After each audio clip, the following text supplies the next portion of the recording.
Salut les jeunes. Je relisais des mangas des années 80 et 90 quand je me suis posé une question. Certains lieux, voire le manga complet, est situé en Chine. Mais comment est représenté un paysage pour évoquer ce pays? La question peut paraître bizarre, mais la Chine est un très grand pays, avec beaucoup de variations dans la géologie et dans son climat. De plus, c'est une région avec une histoire très longue et complexe, des langues et des cultures variées. Donc représenter la Chine est compliqué sans faire de l'amalgame culturel. Et ça devient encore plus compliqué d'utiliser un paysage dans une œuvre qui évoquera un pays ou une région culturelle sans être caricatural ou réducteur si possible. Surtout quand ce pays est aussi vaste que la Chine. De manière générale, si vous voulez situer une intrigue, des lieux iconiques vont être utilisés comme montrer la Tour Eiffel pour faire penser à Paris, voire, par extension, à la France. Ce qui est caricatural et réducteur, mais c'est un symbole facile à utiliser, car connu de par le monde. Et si la situation est plus rurale, il peut y avoir des représentations de la flore ou de la faune qui va être iconique ou endémique, comme montrer un anaconda pour vous situer en Amazonie dans le stage de Blanca dans Street Fighter 2 par exemple. Mais qu'en est-il d'un paysage ?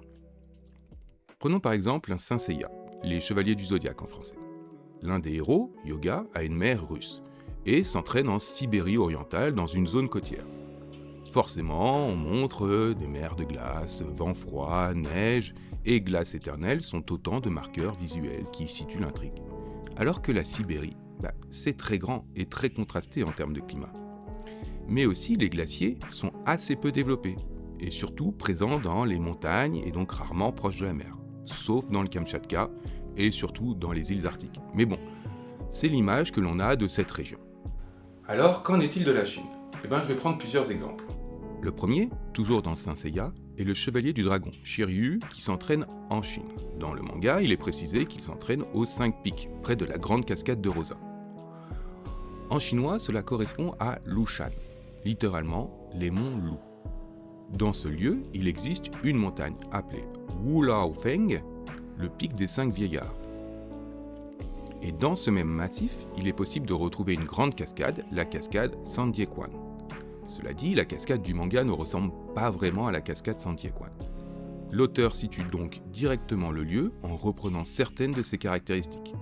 Mais pourquoi ce lieu alors ? Simplement parce que ce lieu est un haut lieu spirituel et touristique en Chine, un lieu donc iconique de la Chine actuelle. Alors je me doute que vous voyez pas où je veux en venir, comme le lieu est directement cité dans le texte. Tout simplement que la représentation appuie le propos. Il doit être teinté de symbolisme culturel et géographique.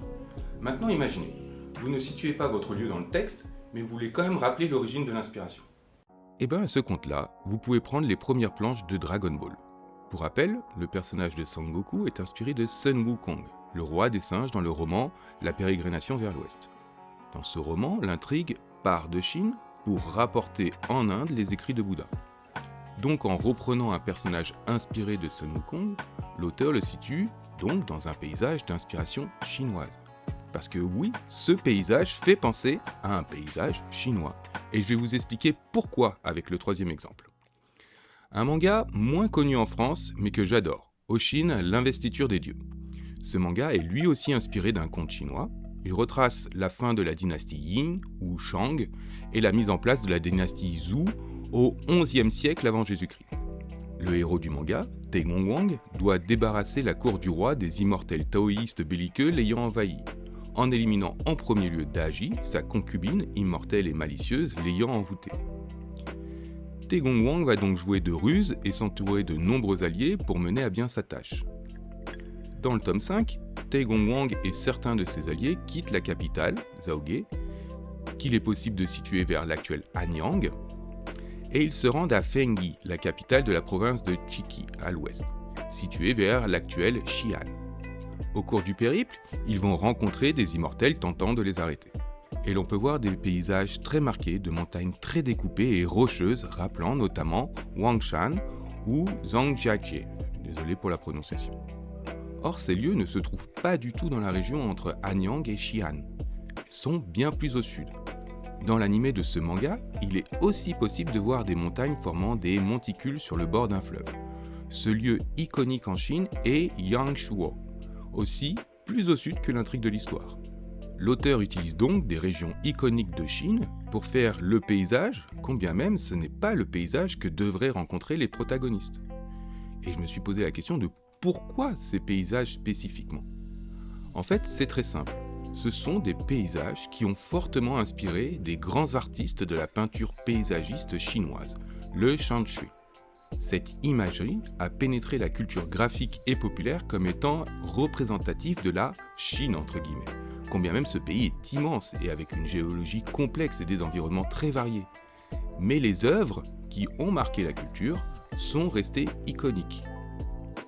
Dans les exemples que je vous ai montrés, la géologie est très variée, avec des massifs granitiques, karstiques, de grès. Ce n'est donc pas la géologie qui est restée dans l'imagerie culturelle d'un paysage, entre guillemets chinois, mais bien la géomorphologie, notamment avec des arêtes très marquées et une morphologie très découpée. Je vous invite donc à regarder les arrière-plans dans le futur et de vous poser la question de leur géologie et de l'origine de leur inspiration. Surtout, j'espère que cet épisode vous aura plu et je vous dis à la prochaine vidéo.